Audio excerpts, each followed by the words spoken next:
हर शहर की अपनी एक रफ्तार होती है। लोग भागते हैं, सपने दौड़ते हैं और जिंदगी किसी को रुकने का वक्त नहीं देती। लेकिन उसी भागती जिंदगी के किनारे, सड़क के बिल्कुल कोने पर एक आदमी रोज चुपचाप बैठा रहता था। उसका नाम था रामू। रामू कोई बड़ा आदमी तो नहीं था, ना उसके पास पैसे थे, ना पहचान, ना भविष्य की बड़ी योजनाएं। उसके पास था तो बस एक पुरानी लकड़ी की पेटी, सुई, धागा और दो हाथ जो मेहनत से डरते नहीं थे। आज 2 जूते सिल गए, मतलब आज चूल्हा जलेगा। रामू काम करते हुए गुनगुनाता रहता, कभी भजन, कभी कोई पुराना गीत। लोग रुकते, सुनते और मन ही मन हैरान होते। इतनी गरीबी में भी कोई इतना शांत कैसे रह सकता है? अरे रामो, कभी परेशान नहीं होता क्या? परेशानी होती है साहब, बस उसे दिल में घर नहीं बनाने देता। यही एक बात थी जो रामू को दूसरों से अलग बनाती थी। वो गरीब था, लेकिन टूटा हुआ नहीं।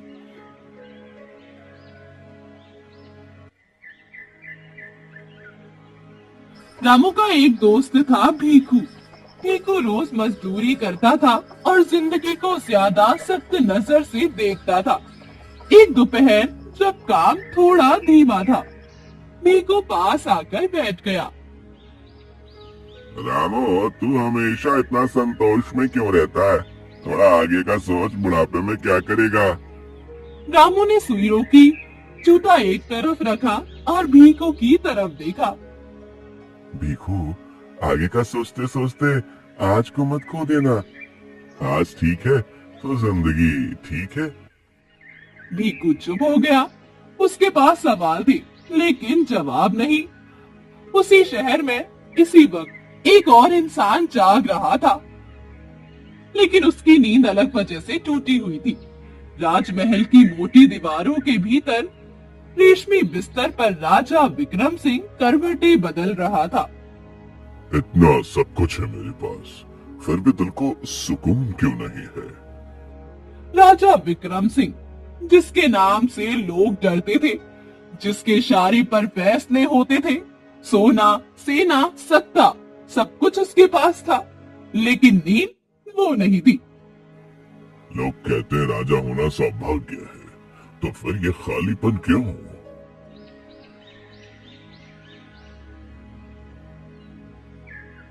अगले दिन दरबार लगा। मंत्री, सेनापति, सलाहकार सब मौजूद थे, लेकिन राजा का मन कहीं और ही था। मंत्री भवानी दत्त, क्या तुमने कभी किसी ऐसे इंसान को देखा है जो कुछ न होते हुए भी खुश हो?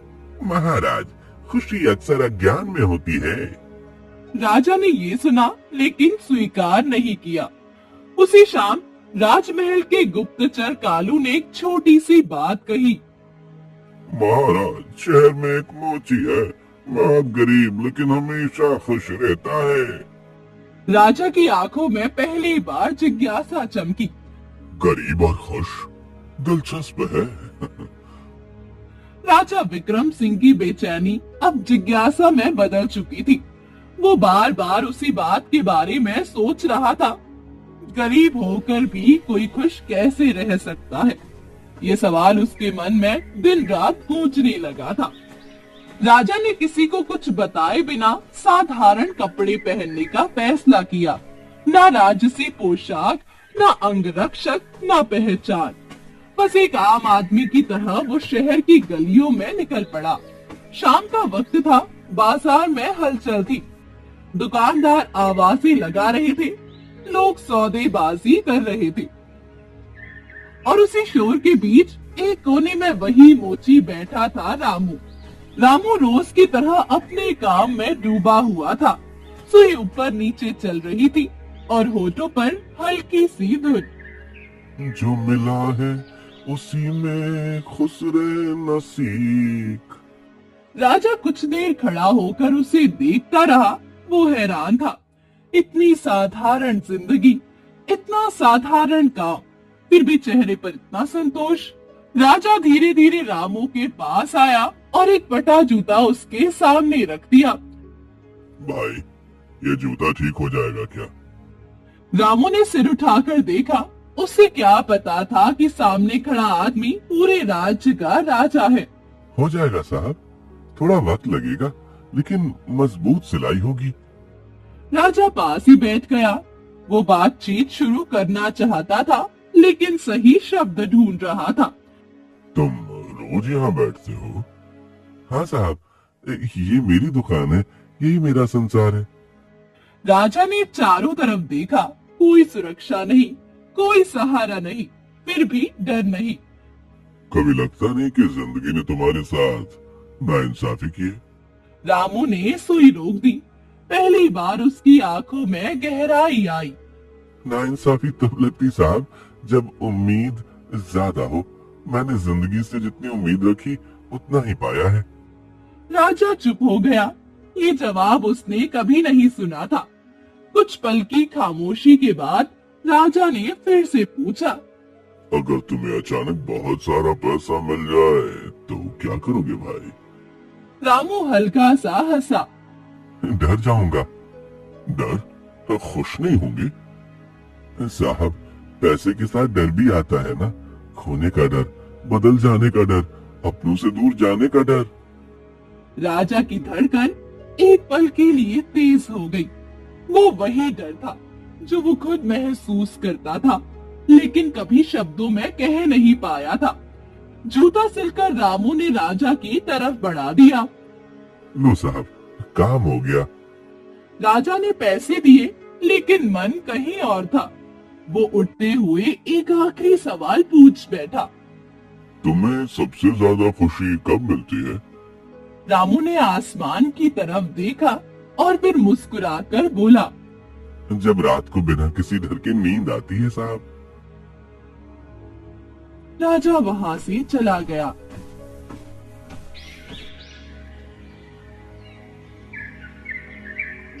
लेकिन उसका मन वही छूट गया था।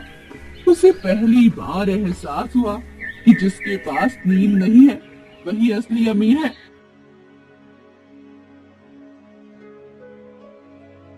उस रात राजा विक्रम सिंह की आंखों में नींद नहीं थी। बार बार उसके कानों में मोची रामू के शब्द गूंज रहे थे। जब रात को बिना डर के नींद आ जाती है। राजा ने करवट बदल ली, फिर उठकर बैठ गया। क्या सच में खुशी इतनी सस्ती होती है, या मैं ही गलत जगह ढूंढ रहा हूँ? राजा ने उसी पल एक फैसला कर लिया। वो फैसला साधारण नहीं था। वो ये जानना चाहता था, क्या रामू की खुशी सच में संतोष से आती है या सिर्फ मजबूरी है।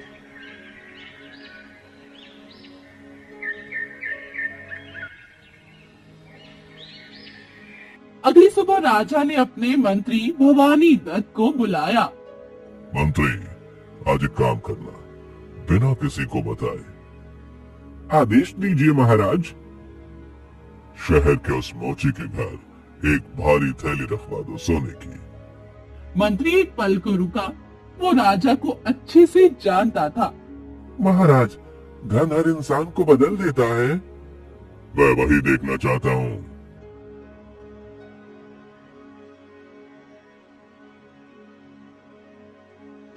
रात के अंधेरे में राजमहल के चुपचाप रामू की झोपड़ी के पास पहुंचे और दरवाजे के अंदर सोने से भरी थैली रख दी। अगली सुबह रामू रोज की तरह जल्दी उठ गया। वो चूल्हा जलाने ही वाला था कि उसकी नजर उस थैली पर पड़ी। रामू ठिठक गया। ये कैसे? ये यहाँ कैसे? उसने थैली खोली। अंदर सोने की चमक उसकी आंखों में चुभ गई। इतना धन मेरे लिए? पहली बार रामू के चेहरे से शांति गायब हो गई। उसके हाथ कांपने लगे। वो जल्दी से बाहर निकला। इधर उधर देखा, कोई नहीं था। अब उसके मन में सवाल नहीं, डर था। अगर किसी ने देख लिया तो? अगर चोरी समझ ली गई तो? अगर राजा को खबर हुई तो? रामू उस दिन काम पर नहीं गया। पहली बार उसकी पेटी खाली पड़ी थी। दोपहर होते होते उसका दोस्त भीखू झोपड़ी में आ गया। ओए, आज दुकान क्यों नहीं खोली? रामू ने बिना कुछ कहे थैली भीखू के सामने रख दी। ये मेरी परेशानी है। भीखू खुश हो गया। अब तो किस्मत बदल गई दोस्त। दुकान खोलेंगे, घर बनाएंगे, इज्जत मिलेगी। रामू ने धीरे से सिर हिला दिया। देखो, मेरी नींद चली गई है। भीखू चुप हो गया। कल तक मेरे पास कुछ नहीं था तो डर नहीं था, आज सब कुछ है और मन कांप रहा है। वो रात रामू के जीवन की सबसे लंबी रात थी। हर छोटी सी आवाज उसे चौंका देती। काश ये सब ना होता। दूसरी तरफ राजमहल में राजा विक्रम सिंह शांत बैठा था। अगर ये टूट भी गया तो मेरा शक सही था। लेकिन राजा ये नहीं जानता था कि ये परीक्षा रामू को तोड़ेगी नहीं, बल्कि उसे एक ऐसा फैसला लेने पर मजबूर करेगी जो पूरे राज्य को हिला देगा। रात बीत चुकी थी, लेकिन रामू की आंखों में नींद नहीं आई थी। अंधेरा छट चुका था, पर उसके मन का अंधेरा और गहरा हो गया था। सोने की थैली कोने में रखी थी, लेकिन रामू की नजर बार बार उसी पर चली जाती थी, जैसे वो थैली नहीं कोई बोझ हो। ये धन मेरा नहीं है, और जो मेरा नहीं वो मुझे चैन कैसे देगा? सुबह होते ही रामू उठ खड़ा हुआ। उसने पहली बार कोई गीत नहीं गुनगुनाया। उसने थैली उठाई, दरवाजा खोला और बिना किसी को बताए चल पड़ा। रास्ते में लोग उसे देख रहे थे। आज उसके कदमों में पहले जैसी मजबूती नहीं थी। कुछ लोगों ने पूछा, अरे रामू, आज दुकान नहीं खोलोगे क्या? रामू ने बस सिर हिलाया और आगे बढ़ गया। उसका रास्ता आज बाजार की ओर नहीं, राजमहल की ओर था। राजमहल के ऊंचे दरवाजे उसके सामने खड़े थे, भारी, डरावने और दूर। एक पल के लिए रामू का दिल कांपा। गरीब हूँ पर चोर नहीं। उसने हिम्मत जुटाई और पहरेदारों के पास पहुंचा। यहाँ क्या काम है? महाराज से मिलना है। पहरेदार हंस पड़े। राजा से और तू? रामू ने बिना कुछ कहे थैली खोल दी। सोने की चमक ने पहरेदार की हंसी खामोशी में बदल दी। कुछ देर बाद रामू को दरबार में ले जाया गया। वही दरबार जहाँ फैसले होते थे, जहाँ सिर झुकते थे। राजा विक्रम सिंह सिंहासन पर बैठे थे। उनकी नजर जैसे ही रामू पर पड़ी, वे पहचान गए। तो तुम आ ही गए। रामू हैरान हुआ। महाराज, आप मुझे जानते हैं? मैं वही हूँ जिसका जूता तुमने सिला था। रामू की आंखें फैल गई। मुझे माफ कर दीजिए महाराज, मैं आपको पहचान नहीं पाया। राजा ने हाथ उठाकर उसे रोक दिया। ये बताओ, सोने की थैली क्यों लाए हो? क्योंकि इसने मेरी नींद छीन ली है। रामू ने थैली राजा के सामने रख दी। दरबार में सन्नाटा छा गया। हर इंसान धन पाकर खुश होता है, तुम अलग कैसे हो? रामू ने सिर उठाया। आज उसकी आवाज में डर नहीं था। महाराज, जब मेरे पास कुछ नहीं था तब खोने का डर भी नहीं था। आज सब कुछ है तो मन खाली है। राजा की आंखों में कुछ टूटता हुआ सा लगा। तो तुम इसे नहीं चाहते? नहीं महाराज, मुझे मेरी गरीबी लौटा दीजिए, वही मुझे खुश रखती है। राजा देर तक रामू को देखते रहे।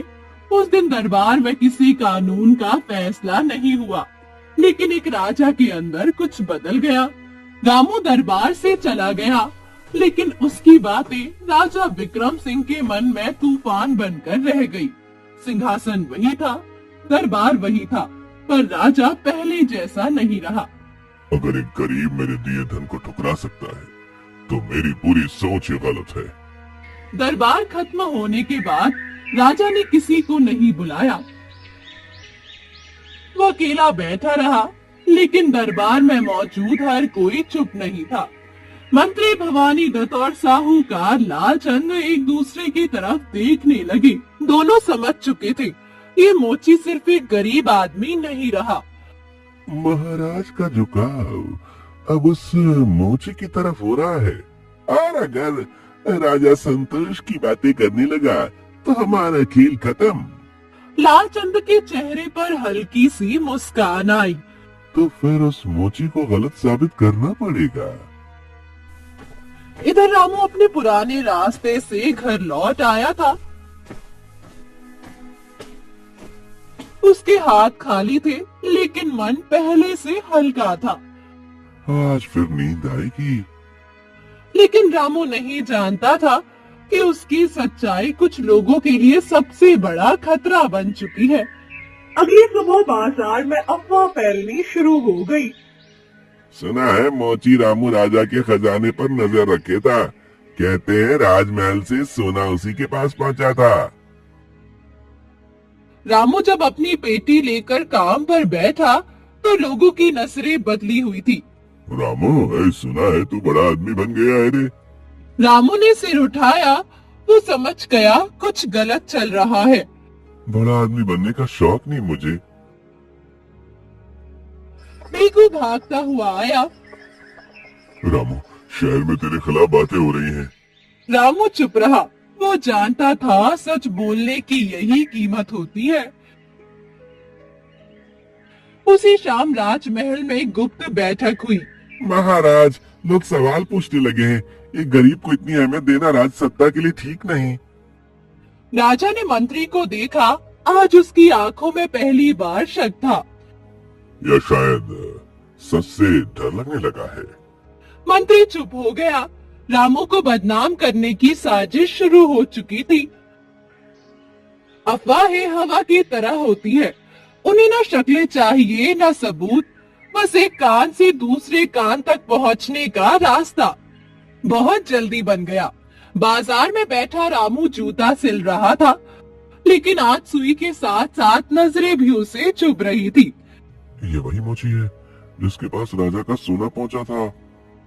रामू ने सुना, समझा भी, लेकिन बोला कुछ नहीं। सच को शोर की जरूरत नहीं होती।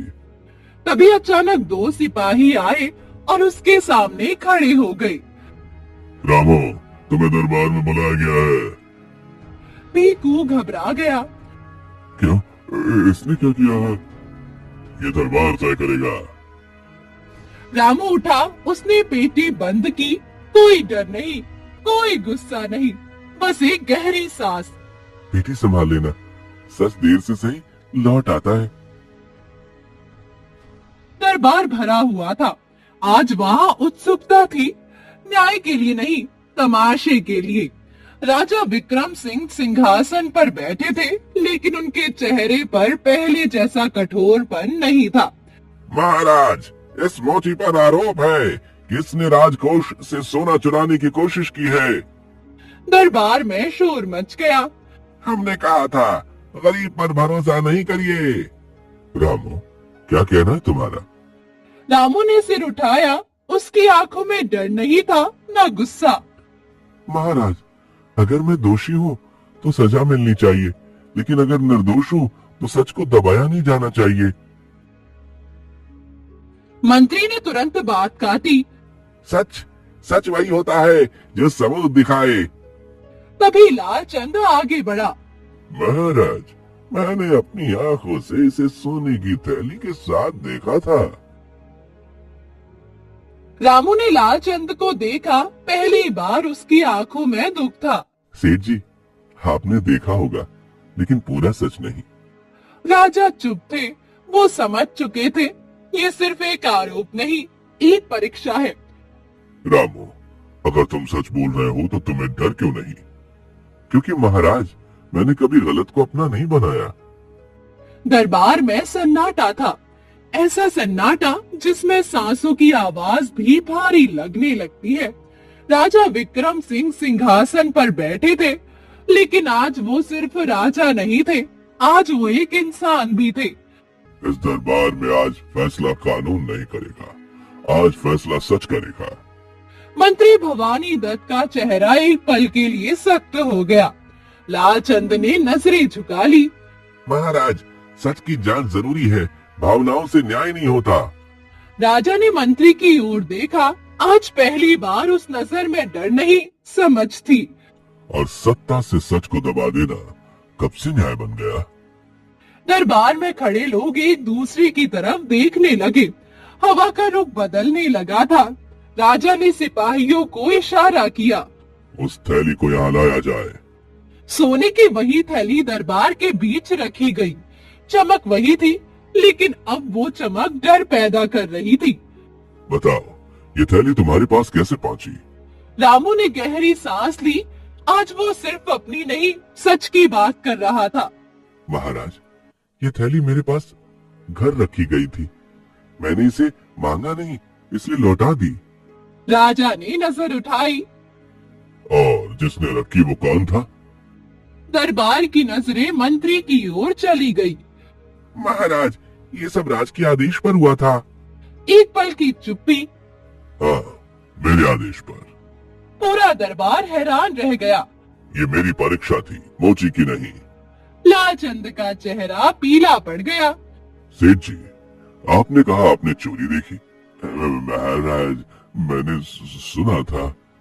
राजा का स्वर अब तलवार की तरह तेज था।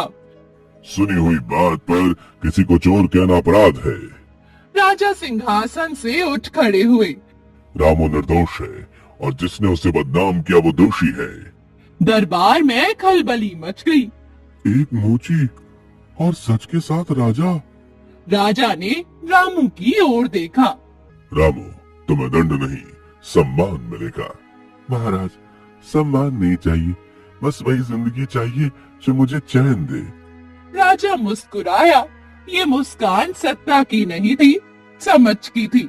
दरबार खाली हो चुका था। सोने की थैली वापस खजाने में रख दी गई थी। लालचंद और मंत्री भवानी दत्त अपने अपने डर के साथ महल से निकल चुके थे। लेकिन राजा विक्रम सिंह अब भी वहीं खड़े थे, सिंहासन के सामने। आज पहली बार सिंहासन उन्हें भारी लग रहा था। अगर एक गरीब मेरी सत्ता को आईना दिखा सकता है, तो शायद राजा बनकर मैं ही सबसे गरीब था। उसी रात राजा ने सेनापति रणवीर को बुलाया। रणवीर, कल से दरबार का तरीका बदलेगा। महाराज, अब हर हफ्ते एक दिन मैं दरबार नहीं लगाऊंगा। सेनापति हैरान था। तो महाराज क्या करेंगे आप? राजा की आंखों में हल्की सी चमक आ गई। मैं शहर जाऊंगा, बिना ताज, बिना पहचान, और लोगों को सुनूंगा। अगले कुछ हफ्तों में राज्य ने एक बदला हुआ राजा देखा। वो कभी किसान के खेत में बैठा मिला और अक्सर वो रामू के पास चुपचाप बैठा रहता। महाराज, अब जूते नहीं सिलवाते? अब मैं सीखने आया हूँ। धीरे धीरे राज्य में बदलाव दिखने लगा। करों में राहत मिली, गरीबों के लिए काम के अवसर बने और सबसे बड़ी बात, लोगों का डर कम होने लगा। एक दिन राजा ने रामू को महल बुलाया। रामू, मैं चाहता हूँ तुम मेरे साथ रहो। रामू घबरा गया। नहीं महाराज, महल मुझे चैन नहीं देगा। तुम महल नहीं आओगे? राजा मुस्कुराया। राजा ने ये ऐलान किया, आज से हर इंसान की बात सीधे सुनी जाएगी, और जो कम में खुश है वो हमारे राज्य की सबसे बड़ी दौलत है। रामू फिर से अपनी उसी जगह बैठ गया। लकड़ी की पेटी, सुई, धागा, लेकिन अब लोग उसे गरीब मोची नहीं कहते थे। ये वही है जिसने राजा को बदल दिया। रामू बस मुस्कुरा देता। मैंने किसी को नहीं बदला, बस सच बोला है। इस कहानी की सीख बहुत साधारण है। धन आदमी को बड़ा नहीं बनाता, संतोष बनाता है। और जो राजा सच सुन सके वही असली राजा होता है।